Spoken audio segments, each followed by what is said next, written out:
This is the instructional video for installing the Everyday Performance electric choke conversion kit on a Buick 1968 to 1974 4M Quadrajet. First thing you need to do is put the fast idle cam on the high step. Right here you can see it's on the high step. Take your mounting bracket, position it on your choke bracket and clamp it in place. Then you want to take a 11/64 drill bit and use it to center mark these hole locations.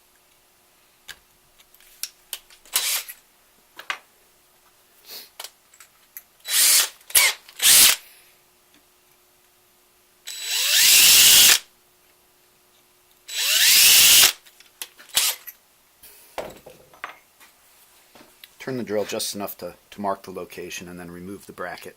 For the purposes of the video, I've already drilled the holes out. I start with a 1/16 inch drill bit and work my way up to a 9/64.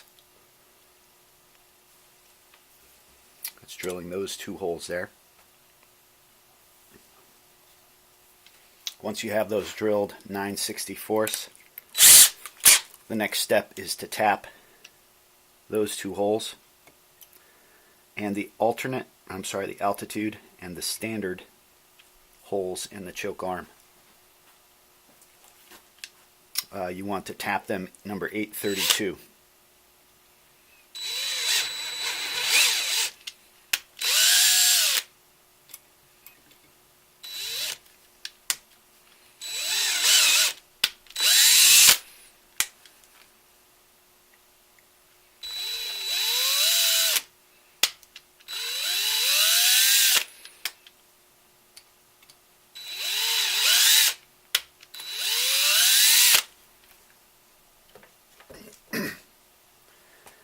Once you have them tapped, now you can install your mounting bracket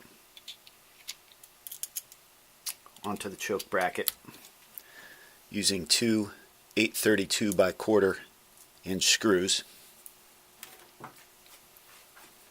and of course use Loctite on your threads.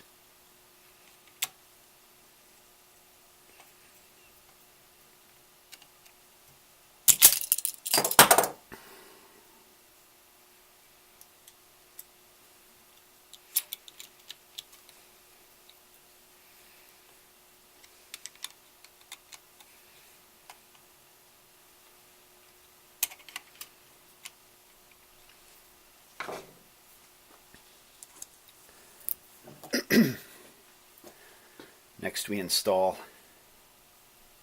these standoffs onto our 632 threaded studs. We use a 1/4 inch socket to tighten those down.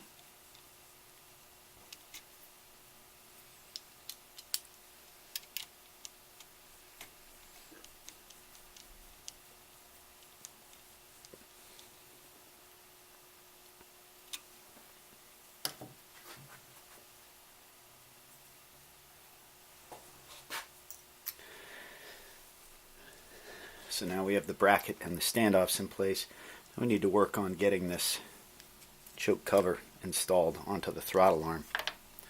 To do that, we'll take the 832 set screw and with a little bit of Loctite on the very end of it, we'll insert it into the standard hole which has been threaded, and we'll thread it in just till it's flush with the back side of the choke arm. Now you want to take your cover and insert the outer hole onto that set screw, just like that. The cover is secured onto the choke arm with another 832 by 1/4 inch screw.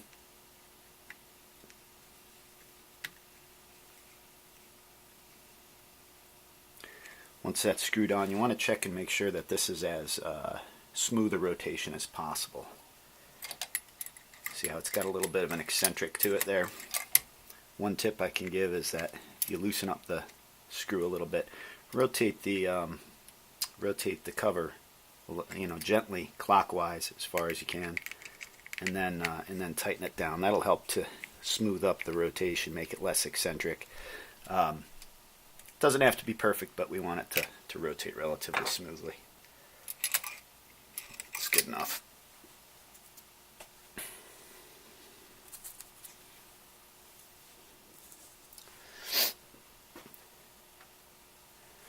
So now we need to install the outer ring onto the standoffs using the 632 by 1/2 screws.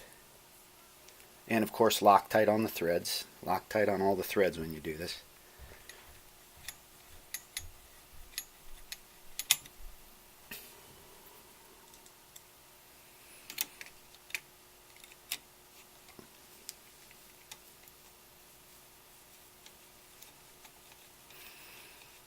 Okay, I bring them in just snug. Don't really tighten them yet because there's a little bit of play in there. And what you want to do is you want to rotate it as necessary to make sure that the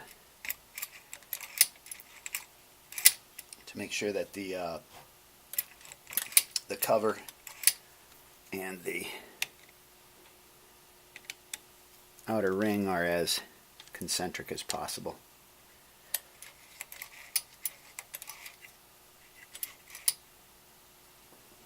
Go.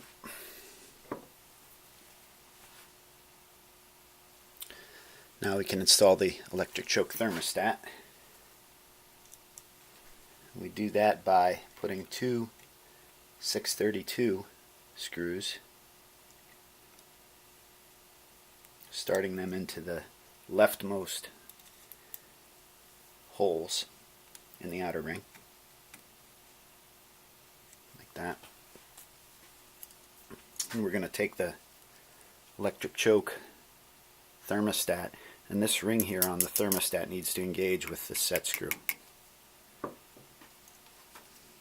So we're going to turn, engage that ring with the set screw, and then push the choke that way to seat it against those two screws. Once you've accomplished that, you can insert the third 632 screw, snug them down a bit. You don't have to be super tight yet. You still need to be able to rotate this into position.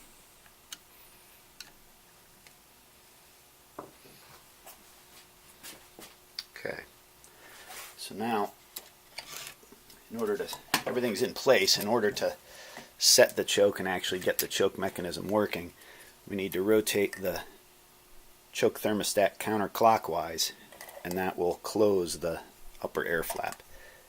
So we'll rotate that. You have to pull the throttle shaft back a little bit so the choke mechanism is loose.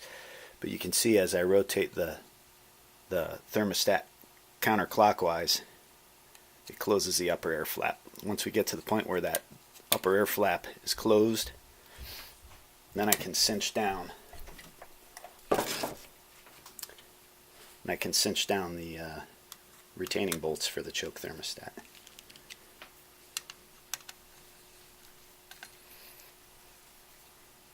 That holds the choke thermostat in place, and that completes the installation.